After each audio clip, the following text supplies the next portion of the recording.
Hey, I'm Jisoo, and I recently beat Long Fallen Dynasty, and I have a lot to say when it comes to my experience. And first of all, this was a game I was looking forward to play because I've been playing Ninja Gaiden back in the days, and I also am a big fan of Nioh, the first and the second one. I think they are amazing games, so of course I was eager to try Wulong, and I wasn't disappointed. But at the same time, my experience was a bit mixed. When it comes to Wulong, I gotta be honest, I didn't care about the story. I was trying to follow it, but if I'm being honest, I don't play those games for the story. And even now, I mean, I'm level 250 in Nioh 2, but I swear to God, I can't tell you what the story is about. I know it's about finding something, and you are supposed to be there helping the good guys prevent the bad guys from getting it. I really don't know what it is, what the plot is about, but I don't play those games for the plot. I play those games for the gameplay, for the level design, for the loot, the mechanics, because Nioh has amazing mechanics. The combat is so fast paced, so I was expecting to see the same in Wulong, right? A very forgettable story. I think it's going to appeal to some people, but I'm not going to rate the story because I just didn't care. So yeah, that was okay, right? It's okay. Now, when it comes to the gameplay, I have a lot to say because the gameplay is both satisfying and a letdown. I'm going to explain why. So, the main thing you'll be doing in this game is deflect. You have your spirit bar, which acts as your stamina bar. Like, it is your stamina bar, but not really, because no matter how much armor you're wearing, like even if you overweight, you still be able to run, to perform all those actions. But every time you use your martial arts or even your spells or even just try to deflect, it's going to consume more spirit. So you're always trying to manage that one thing, your spirit, and I like that. I like that the fact that, well, you can wear pretty much everything, but if you overweight, the only downside is you won't be able to deflect. In a game where you need deflection to survive, you never want to not be able to deflect. So you always have to be mindful of what you're wearing. So that's okay. Now, when it comes to the gear itself, I don't understand some decisions they made, because in an attempt to make the Moro system work, they somehow tone down everything else, right? Moro in this game is everything you want to care about. But let's say you don't understand or are not familiar with the Moro rank system. I will try my best to explain it to you, that way you can get the whole picture as to why I think it kind of breaks the game. So, at the beginning of most battlefield, you're going to start at Moro rank 0. It acts as your rank. Not your level, your rank, because it is very different and it is more important than your actual level.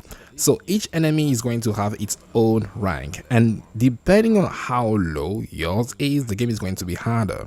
And the maximum level you can reach on each level is 25, but some levels you can start at 20, 10, it depends, right? It depends on how many enemies you have, and normally I think the levels where you start at 20 or 10 are like side missions, right? Sub battlefield. So normally it's just go in, you kill the boss, and that's it.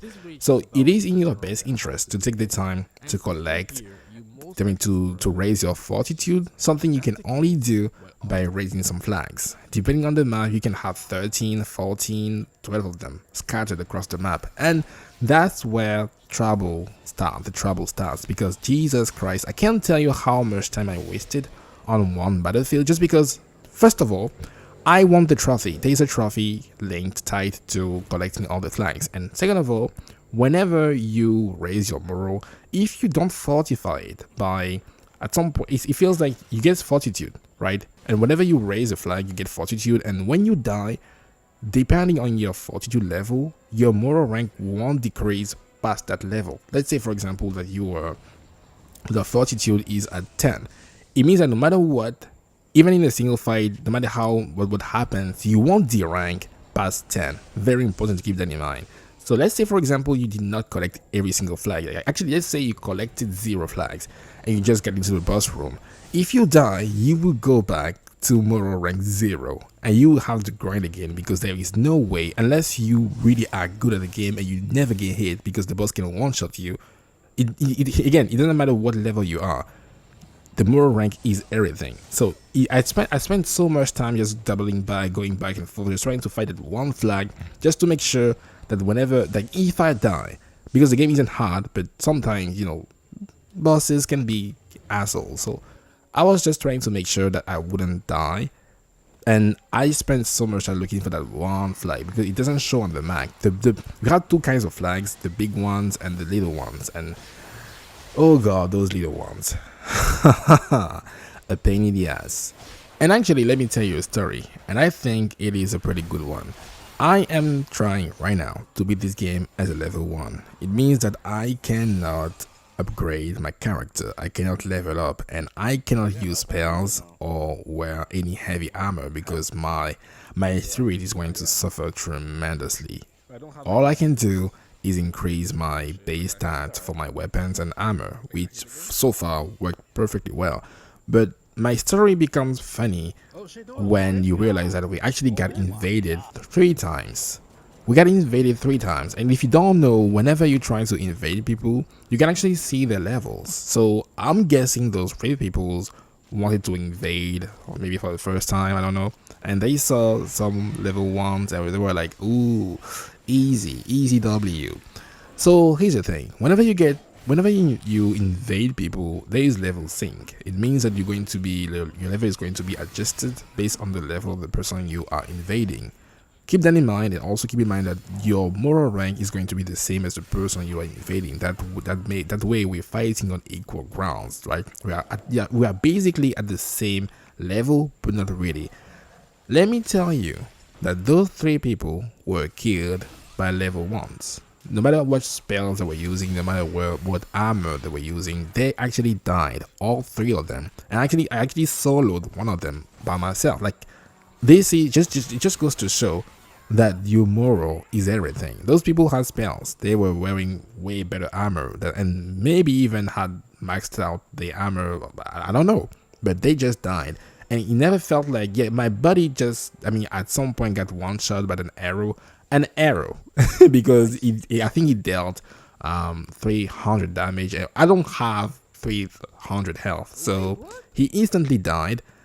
But I was able to get the guy. So it doesn't even matter unless you can one-shot me, you probably lose in a 1v1 if you don't rely on your spells. And that's where I'm going with the whole moral system, and the fact that they had to nerf everything else, because rarity for your gear is kind of pointless.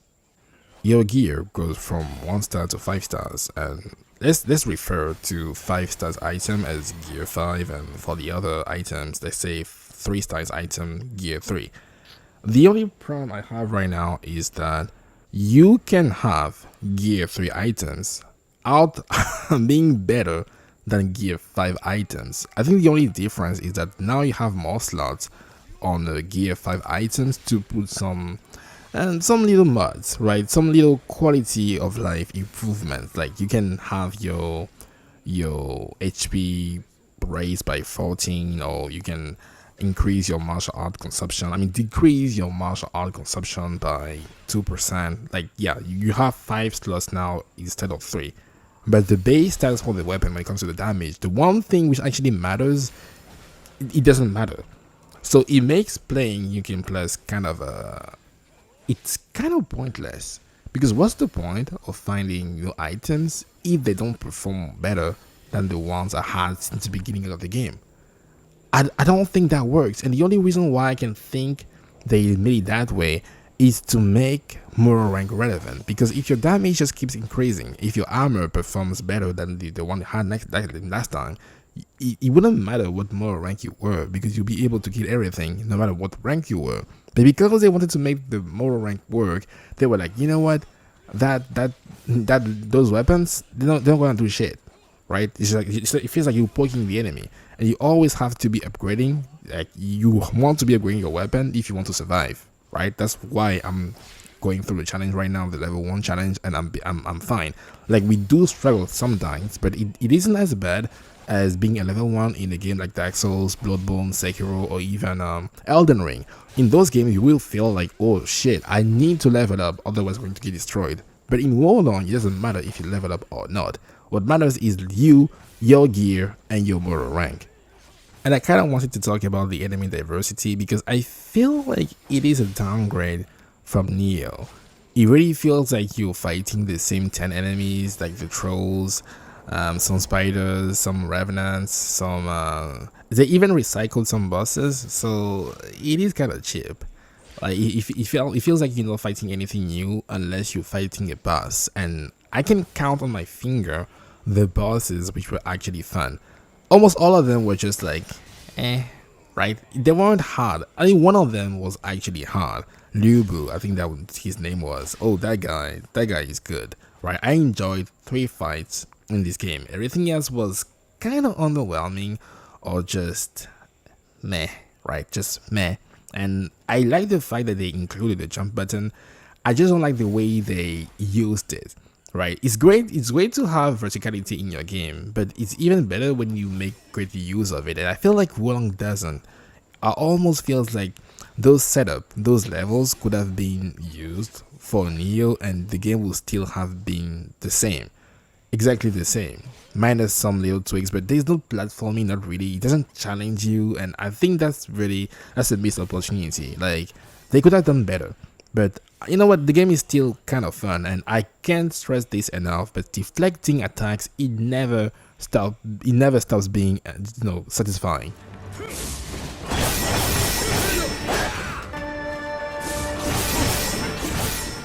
Deflecting never gets old. But do you want to know what does? Trying to rank up on every single battlefield just because you want to be able to use your spells, because he didn't mention that. He didn't mention that some spells, especially the most powerful ones, require you to reach a certain rank. And if you don't have that rank, well, you won't be able to. Let's say, for example, you rush through a boss and you don't have enough ranks. Let's say you rank 12. Chances are you won't be able to use your powerful spells. And that sucks. Big time. And again, I understand and like the idea of the moral system. I just don't like the fact that they had to nerf everything else for the system to work. You have all those items, but to be honest, I only used 3 items. My hitting items, the ones which gives me those resources to level up, and the curb for to be able to level my allies level faster. That way I can get the gear. That's all I was using. Everything else I felt was kind of pointless. We can increase your rank, but only for like 1 to 2 minutes, and that's it. And I think you only get 2 or 1 more rank at the time. That's kind of silly, right? I never felt like I needed any of my consumables. That's very bad, because whenever you have a mechanic that the game doesn't need you to use, then that mechanic becomes pointless, and that's the case for most of the things in this game. What is the point of farming some level 5 items when they don't do much compared to your gear 3 or gear 4 items? They don't change anything. And don't get me wrong, you can still get overpowered, you can still do like disgusting amount of damage, but is it worth it? That's the thing. Is it worth it? Chances are it won't be, and that's my opinion. Overall, I'm going to say that Wolong is good, but it could have been better. Especially compared to Nioh, I felt like they could have made something better. Some moments were really good. The bosses were except the 3 of them. And yeah, I really hope the DLCs are going to be better. I don't think the moral rank is going to change, which is, I guess, bad. But no matter what they introduce next time, no matter like gear 6, gear 7, again, it won't matter. So that's kind of a letdown. Anyway, I'm G, so I'm going to focus on making some builds and evading people, maybe even as level 1. So thank you guys for watching. I'd like to know what are your impressions when it comes to the game, and yeah, I'll see you soon. Peace.